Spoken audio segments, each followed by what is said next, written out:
டாபிக்குள்ளே போகிறதுக்கு முன்னாடி சேனலுக்கு சப்ஸ்கிரைப் பண்ணாதவங்க சப்ஸ்கிரைப் பண்ணிக்கோங்க. வாட்ஸ்அப் டெலிகிராம் சேனல் லிங்க் கீழே டிஸ்கிரிப்ஷனில் கொடுத்துருக்கேன், அதில் ஜாயின் பண்ணிக்கோங்க. வீடியோ அப்லோட் பண்ண உடனே உங்களுக்கு வீடியோ நோட்டிஃபிகேஷன் வந்து. Overview of OOPs. ஊப்ஸ் அப்படிங்கிறது வந்து ஆப்ஜெக்ட் ஓரியன்டட் ப்ரோக்ராமிங். இப்போ ப்ரோக்ராமிங் பேராடிகம் அப்படின்னா ஃபஸ்ட் நம்ம என்னன்னு தெரிஞ்சுக்கணும். இப்போ ஏதோ ஒரு ப்ரோக்ராமிங் லாங்குவேஜ் வந்து எதுக்கு யூஸ் ஆகுது, எந்த ப்ரோக்ராமிங் லாங்குவேஜ்னா எடுத்துக்கோங்க, எதுக்கு யூஸ் ஆகுது, நம்ம ஃபைனலாக அந்த ப்ரோக்ராமிங் லாங்குவேஜ் வச்சு ஏதோ ஒரு சாஃப்ட்வேர் செய்கிறோம். ஈவன் வெப் அப்ளிகேஷன் டெவலப்மெண்ட் அது பார்த்தீங்கன்னாலும் ஃபைனலாக அது ஒரு சாஃப்ட்வேர் தான், அது வெப்பில் வருது, அவ்வளோதான். அந்த மாதிரி வந்து ஒரு சாஃப்ட்வேர் செய்கிறது தான் ப்ரோக்ராமிங் லாங்குவேஜ் யூஸ் ஆகுது. அந்த சாஃப்ட்வேர் எதுக்குன்னு பார்த்தீங்கன்னா, எல்லா சாஃப்ட்வேரும் ஏதோ ஒரு ரியல் லைஃப் ப்ராப்ளமை, ரியல் வேர்ல்டு ப்ராப்ளமை சால்வ் பண்ணும் இல்லையா. நம்மளுடைய டே டு டே லைஃப்பை வந்து லைஃப் ஆக்டிவிட்டீஸ் வந்து கொஞ்சம் சிம்பிள் ஆகும். ஒரு எக்ஸாம்பிளுக்கு விண்டோஸில் இருக்க கால்குலேட்டர் எடுத்துக்குவோம். இந்த கால்குலேட்டர் எதுக்கு வந்துச்சு அப்படின்னு பார்த்தீங்கன்னா, நம்ம வந்து சிஸ்டமில் ஒர்க் பண்ணிகிட்டு இருக்கோம். அப்போ வந்து நம்ம ஏதோ ஒரு கால்குலேஷன் போடணும்னா நம்ம டேபிள் கால்குலேட்டர் தேடாமல் அங்கேயே நம்ம ஒர்க் பண்ணிகிட்டு இருக்க விண்டோ அப்படியே மினிமைஸ் பண்ணிட்டு இந்த கால்குலேட்டர் யூஸ் பண்ணிக்கலாம். இது ஒரு ரியல் வேர்ல்டு ப்ராப்ளமை சால்வ் பண்ணியிருக்கு. இந்த மாதிரி ஏதோ ஒரு ரியல் வேர்ல்டு ப்ராப்ளமை சால்வ் பண்ணுறதுக்கு தான் சாஃப்ட்வேர். இந்த சாஃப்ட்வேரை எழுதும்போது இல்லை சாஃப்ட்வேரை பில்ட் பண்ணும்போது ப்ராப்ளம் ஸ்டேட்மெண்ட் என்ன ஃபைனல் அவுட்புட் வரணும், அப்போ இதை எப்படி அப்ரோச் பண்ணலாங்கிற திங்கிங் இருக்குது பார்த்தீங்களா, அந்த திங்கிங் தான் ப்ரோக்ராமிங் பேராடிகம். அதில் ஆப்ஜெக்ட் ஓரியன்டட் ப்ரோக்ராமிங் பேராடிகம் அப்படின்னா என்னென்னா, அந்த வே ஆஃப் திங்கிங்கை வந்து சீக்வன்ஷியலாக ஸ்டெப் பை ஸ்டெப்பாக யோசிக்காமல், ஜஸ்ட் இது வந்து இந்த பட்டன் கிளிக் பண்ணால் இது நடக்கணும், இது கிளிக் பண்ணால் இது நடக்கணும்னு யோசிக்காமல், இந்த ப்ராப்ளம் ஸ்டேட்மெண்ட்டில் எந்தெந்த பகுதியெல்லாம் ஆப்ஜெக்டாக இருக்கும், ரியல் லைஃப் ஆப்ஜெக்டாக இருக்கும், அந்த ஆப்ஜெக்டை எப்படியெல்லாம் வேரியபிள் உள்ளுக்குள்ளே க்ரியேட் பண்ணலாம், என்ன மெத்தட்ஸ்லாம் உள்ளே, என்ன ஃபங்க்ஷன்ஸ்லாம் உள்ளே எழுதலாம், ஒவ்வொரு இதுக்கும் என்னென்ன ஃபங்க்ஷன்ஸ், இதெல்லாம் ஆப்ஜெக்டை பேஸ் பண்ணி மட்டுமே திங்க் பண்ணி கிரியேட் பண்ணுறது தான் ஆப்ஜெக்ட் ஓரியன்டட் ப்ரோக்ராமிங். ஸோ அந்த ப்ராப்ளம் ஸ்டேட்மெண்ட்டில் வர ஒவ்வொரு ஆப்ஜெக்ட்னு பார்த்தீங்கன்னா ஏதோ ஒரு ரியல் வேர்ல்டு என்டிட்டியை குறிக்கும். அதனால வந்து இந்த ப்ரோக்ராமிங் வந்து நிறைய ரியல் வேர்ல்டு ப்ராப்ளமை மாடுலர் வேலை சால்வ் பண்ணுது அப்படின்னு சொல்கிறாங்க. ஸோ ஊப்ஸோடைய கீ பிரின்சிபல்ஸ் பார்த்தீங்கன்னா 4 இருக்குது.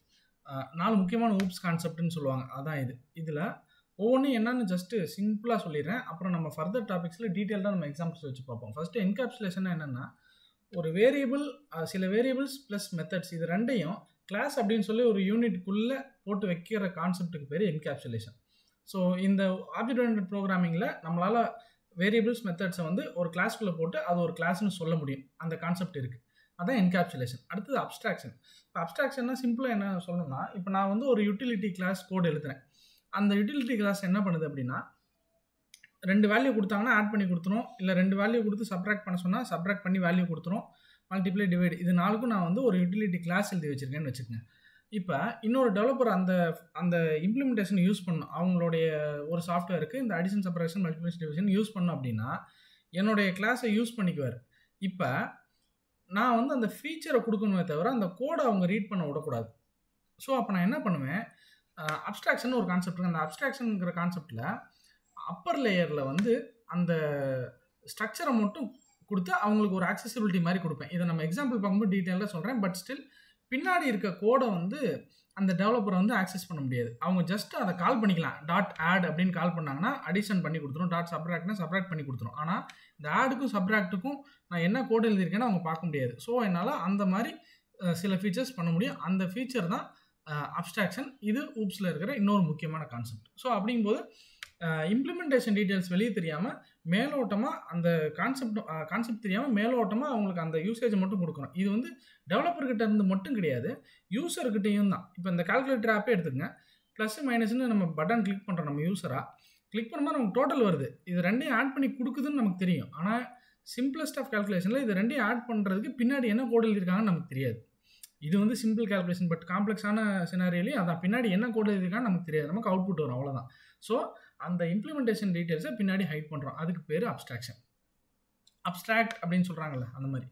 அடுத்த இன்ஹெரிட்டன்ஸ் வந்து ஒரு ஜென்ரலாக ஒரு கிளாஸ் எழுதிட்டோம் அப்படின்னா அந்த கிளாஸில் இருக்கிற ப்ராப்பர்ட்டிஸ் வச்சுக்கிட்டு ப்ளஸ் கூட சில ப்ராப்பர்ட்டிஸ் சேர்த்துனா எனக்கு இன்னொரு கிளாஸ் கிடைக்கும் இல்லை வேணும் அப்படின்னா நான் அந்த கிளாஸ்லேருந்து இன்ஹெரிட் பண்ணிக்கலாம், அதுக்கு பேர் இன்ஹெரிட்டன்ஸ்.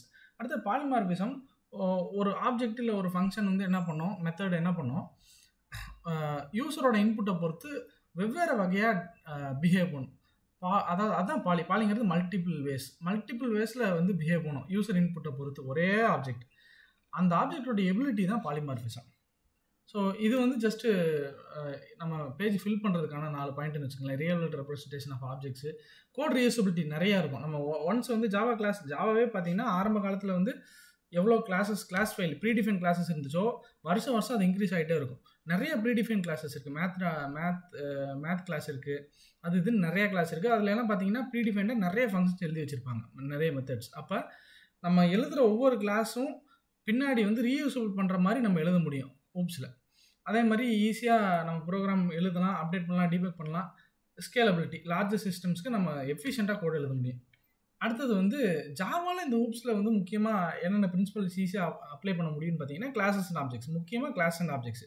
அடுத்தது போர்ட்டபிலிட்டி இந்த இடத்துல எங்கே அப்ளிகபிள் ஆகுதுன்னு பார்த்தீங்கன்னா, ஜாவா கோடை வந்து ஏதோ ஒரு பிளாட்ஃபார்மில் எழுதிட்டு அதை கம்பைல் ஆகி வர்ற பைட் கோடை எடுத்துகிட்டு போய் எந்த பிளாட்ஃபார்மில் வேணாலும் நம்ம ரன் பண்ணிக்கலாம். அதில் வந்து ஜாவா விர்ச்சுவல் மிஷின் மட்டும் இருந்தால் போதும். அதனால தான் இதுக்கு பேர் வந்து WORA, right once run anywhere அப்படின்னு சொல்லி ஒரு ஃபீச்சரை மென்ஷன் பண்ணுறாங்க. இந்த டாப்பிக்கோடைய நோட்ஸை எங்கள் வெப்சைட்லேயும் ஆட் பண்ணியிருக்கோம். வெப்சைட் நேம் cscitexampreparation.in, அதில் போய் பாருங்கள். அதே மாதிரி programming, web app development, mobile app development இதெல்லாம் லேர்ன் பண்ணணும்னா எங்களுக்கு யூடியூப்பில் இன்னொரு சேனல் இருக்குது. அந்த channel name the developer tools. அதில் 250க்கும் மேற்பட்ட ப்ரோக்ராமிங், மொபைல் ஆப் டெவலப்மெண்ட் சம்மந்தப்பட்ட வீடியோஸ் இருக்குது. நீங்கள் போய் பாருங்கள், கண்டிப்பாக உங்களுக்கு யூஸ்ஃபுல்லாக இருக்கும். சேனல் லிங்க்கு கீழே டிஸ்கிரிப்ஷனில் கொடுத்துருக்கேன்.